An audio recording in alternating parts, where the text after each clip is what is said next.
Assalamualaikum warahmatullahi wabarakatuh.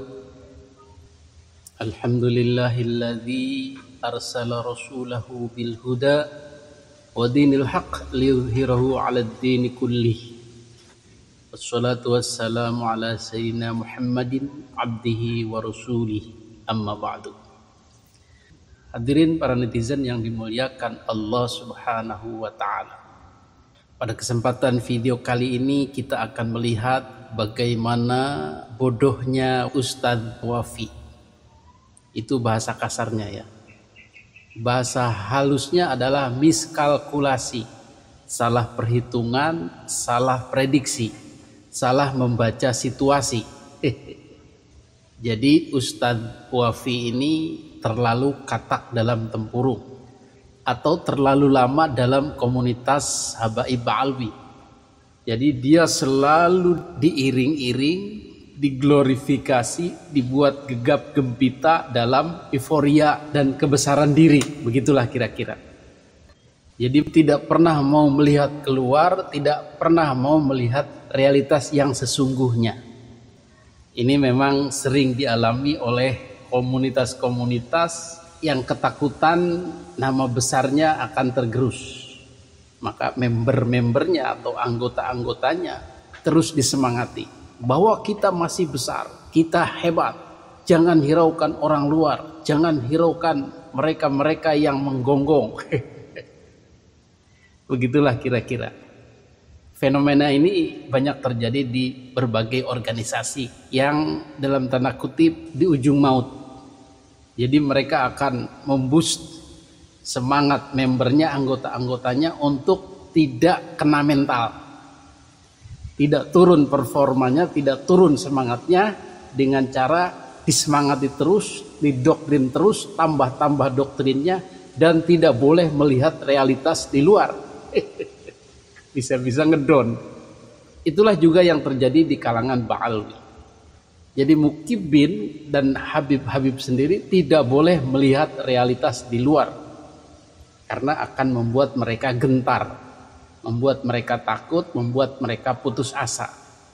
Tetapi sebaliknya adalah dengan membesar-besarkan diri, mengecil-ngecilkan di luar itu. Yang bisa jadi sangat bertentangan dengan kondisi sebenarnya. Atau bertentangan dengan yang mereka duga.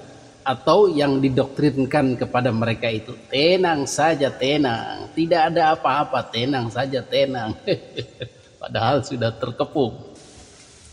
Inilah juga yang dialami para mukibin lainnya. Kemarin sudah dibahas ada seorang mukibin dari Banten yang juga tidak bisa melihat realitas polemik nasab. Disangkanya masih seperti yang dulu. Disangkanya mereka masih digdaya besar seperti dulu. Jadi watak-watak arogansinya malah terus diperlihatkan. Karepmu. Kembali lagi tadi ke Mas Wafi. Jadi Mas Wafi ini akibat daripada katak dalam tempurung tadi, akibat daripada doktrin sakaratul maut tadi. Organisasi atau kelompok yang mau mati tetapi mendoktrin kepada anggotanya agar selalu semangat, agar terlihat malah lebih gagah dari biasanya, agar jangan melihat realita luar. Tidak ada apa-apanya di luar itu. Ini juga yang terjadi pada Mas Wafi. Jadi saking terdoktrinnya, saking butanya dengan realitas luar, maka dia tidak sadar telah meracau. Meracau itu ngoceh tidak karuan yang berujung pada pelanggaran. Dalam hal ini adalah pelanggaran hukum. Kenapa bisa terjadi seperti itu? Ya karena tadi itu, kecilkan di luar. Jangan anggap apa-apa, tidak ada apa-apanya. Anggap saja anjing-anjing yang menggonggong. Itulah doktrin ngawur daripada Habib Taufik Assegaf. Dan yang jadi korbannya adalah Mas Wafi ini. Jadi Mas Wafi ini salah perhitungan, salah kalkulasi, salah prediksi, salah membaca situasi.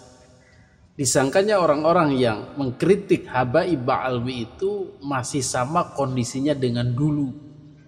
Orang-orang lemah, orang-orang minoritas, orang-orang tidak punya argumentasi, dan orang-orang yang bisa ditakut-takuti, mungkin dengan kekuatan, mungkin dengan doktrin-doktrin. Tetapi sebenarnya yang terjadi di lapangan adalah sebaliknya. Yang disangka minoritas itu sekarang mayoritas. Yang disangka lemah itu sekarang ternyata kuat. Yang disangka tidak punya argumen alasan apapun sekarang penuh dengan argumen dan alasan-alasan yang dibenarkan ketika mengkritik Habaib Ba'alwi. Dan satu lagi yang paling penting adalah dukungan warga, dukungan masyarakat. Kalau dulu dukungan warga atau masyarakat itu jelas dikuasai oleh habaib dan mukibinnya, sehingga suara-suara minoritas yang mengkritik habaib itu dalam tanda kutip cepat sekali digulung oleh kekuatan mereka. Tetapi sekarang sebaliknya, malah yang mengkritik habaib, yang menginginkan kejelasan daripada nasab Ba'alwi, yang tidak mengakui Ba'alwi keturunan Nabi, justru lebih banyak mendapat dukungan dari warga. Dan kondisi-kondisi inilah yang tidak bisa dibaca oleh Mas Wafi, sehingga disangkanya elemen-elemen yang mendukung Kiai Haji Imaduddin Utsman Al-Bantani sama seperti yang didoktrinkan oleh Habib Taufik Assegaf. Allah, apa itu? Mereka cuman anjing yang menggonggong, mereka cuman jangkrik, mereka cuman kentut, ntar juga hilang. Ternyata tidak begitu kan. Salah satu pengecilan menganggap enteng Mas Wafi adalah terhadap elemen perjuangan Wali Songo Laskar Sabilillah. Disangkanya itu hanya sebatas main-main saja, hanya sebatas kelompok-kelompok sporadis pendukung Kiai Haji Imaduddin, kelompok-kelompok yang mengacaukan umat lah begitu menurut mereka, pengadu domba kiai-kiai, habaib dan ulama. Kelompok kecil. Tetapi pada kenyataannya PWI LS ini tumbuh besar dan didukung secara masif oleh warga masyarakat, berbondong-bondong masuk daftar menjadi anggota PWI dan atau menjadi penyokongnya. Tetapi oleh karena doktrin internal Habaib Ba'alwi mengatakan PWI LS itu segerombolan saja, bukan apa-apa, ya tidak masalah kalau dientengkan, dihina, dicaci maki, bahkan difitnah-fitnah. Ini yang menjadi blundernya. Dan inilah yang dilakukan oleh Mas Wafi. Saking kentalnya doktrin, saking bodohnya dia, saking tidak bisa mengkalkulasi kekuatan, sehingga akhirnya dengan enteng mengecilkan PWILS, menghina PWILS, bahkan memfitnah PWILS. Apa dia katakan? Bahwa ini orang-orang yang mengacaukan, orang-orang yang mengundang murka Allah. Bahkan Laskar Sabilillah dikatakan Laskar Dajjaliyah. Dia juga mengatakan bahwa PWILS ini adalah orang-orang yang suka menjegal pengajian, menggagalkan pengajian. Orang yang masuk PWILS bakal dilaknat oleh Allah. Dan mereka juga yang merobek-robek spanduk Isra Mi'raj milik Mas Wafi itu. Dan segala macam kata-kata yang menghinakan, yang merendahkan, melecehkan, menantang-nantang, dan berlaku sombong. Dan akhirnya tindakan ini tidak direspon dengan provokasi yang sama atau kekerasan. Cukup dengan dilaporkan saja supaya ada respon lah begitu. Ada perhatian dari orang yang dihinanya. Perkara menang atau tidaknya itu nomor 2 ya. Yang penting ada pelajaran bagi para mukibin dan para warga agar jangan provokatif, agar jangan menantang-nantang, menghina-hina orang seenaknya. Kalau tidak setuju ya biasa saja, silahkan disangkal dengan argumen yang datar tanpa provokasi atau memancing-mancing keributan. Ibarat pemain bola ya tidak dengan mocking atau meledek-ledek ke wajah pemain yang menjadi rivalnya, tidak begitu. Jadi alhamdulillah PWLS tidak terprovokasi, tetapi justru mengambil langkah beradab dan sesuai jalur, yaitu melaporkan yang bersangkutan Mas Wafi ke polisi. Tentunya ini bisa dicabut dan bukan tujuan untuk memenjarakan orang, hanya sebagai bukti bahwa ada respon dari orang atau kelompok yang dihinakannya itu. Namun sayangnya Mas Wafi menganggap tindakan itu adalah tindakan cewek atau bencong, tidak lanang atau tidak jantan. Maunya Mas Wafi adalah gelut saja. Ya gelut, akibatnya rusuh. Kalau rusuh dia menang, karena tujuan mereka adalah merusuhkan itu. Dan alhamdulillah PWI tidak terpancing atau tidak terprovokasi. Itulah miskalkulasinya. Sehingga saking terlalu beraninya, maka dialah sebenarnya yang memprovokasi, meledek-ledek, menantang-nantang dan seterusnya. Ini tentu tidak boleh ya, tidak kondusif, karena akan menimbulkan gejolak dan juga sebenarnya meruntuhkan image Mas Wafi sendiri. Jadi tengil lah begitu, akhirnya tidak berakhlak, tidak beradab, seolah-olah tidak ada takut-takutnya, seperti Bahar bin Smith mungkin.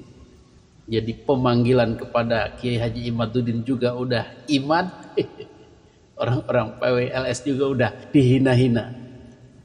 Hadirin yang dimuliakan Allah Subhanahu wa Ta'ala, tentu sikap seperti ini sikap provokatif dan memicu kekerasan. Padahal polemik nasab ya tidak perlu memprovokasi, biasa saja. Hadirin yang dimuliakan Allah Subhanahu wa Ta'ala, tentu saja keberanian Mas Wafi ini bukan tanpa alasan, bukan tanpa perhitungan, karena memang dia adalah pendekarnya Ba'alwi. Tentu saja akan dilindungi mati-matian, karena ini aset berharga orang pribumi yang berani demi imigran Yaman, demi Ba'alwi. Sangat jarang orang pribumi yang rela mengorbankan diri, pasang badan seperti Mas Wafi ini. Tentu ini aset berharga dan harus dipelihara dan dijaga oleh seluruh Ba'alwi. Sehingga ya ada jaminan keamanan, ada jaminan keselamatan dari Ba'alwi, dan diharapkan untuk terus bertempur dengan Pro Kiai Haji Imaduddin. Demikian, mudah-mudahan jadi pelajaran bagi kita semua agar jangan terlalu sombong, terlalu provokatif, terlalu mocking, menghina-hina, menantang-nantang dan mengajak ribut lah begitu. Tidak baik. Hadanallahu wa iyyakum ajmain. Wassalamualaikum warahmatullahi wabarakatuh.